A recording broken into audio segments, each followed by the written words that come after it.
Personalised smart guns that can be fired only by verified users could soon be available in US markets. Pistols that can read fingerprints and require passcodes before firing may herald a new era of smart guns. They've been developed in an effort to improve gun safety in the US.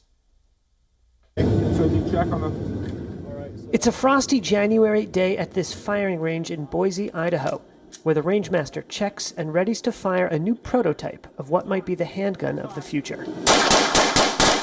Developed by Lodestar Works, this 9mm pistol is a prototype smart gun, equipped with fingerprint reader, passcode, and a way to lock and unlock it from a mobile phone. Right now we're testing two different positions for that biometric from an ergonomic standpoint. First being right here, where you'd either touch it with your thumb or your index finger. The opposite side with your index finger more when you're in a shooting position. Rob Regent is a mechanical engineer with SGW Design Works, which is building the Lodestar prototype. The second authentication method is a pin pad right here, and what those are just more or less tactile push buttons. There's 3 of them. You know, you can do 4 to 6 digits. It acts much like an electronic door lock would. The third method is the BLE or the Bluetooth low energy.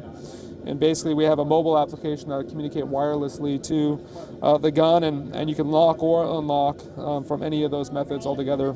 Personalized smart guns, which can only be fired by verified users, may finally be available to U.S. consumers after 2 decades of questions about reliability and concerns they will usher in a new wave of government regulation. And it just went, and you're hot now. Lodestar co-founder Gareth Glazer told Reuters the inspiration for the company came after hearing one too many stories about children shot while playing with an unattended gun.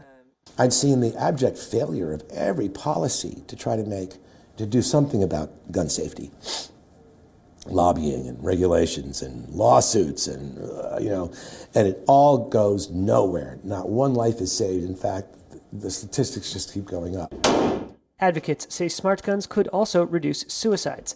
A lost or stolen gun would be useless, and police officers would not have to fear that their own service weapons might be taken and used against them.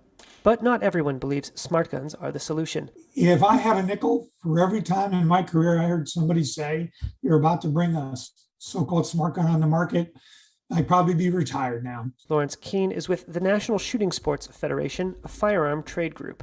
As we understand the concept, it's to allow someone to have a loaded firearm, relying upon the technology to make it safe and that it can't be used by somebody. If you have one of these firearms and you're relying upon technology, it's one of the other principles.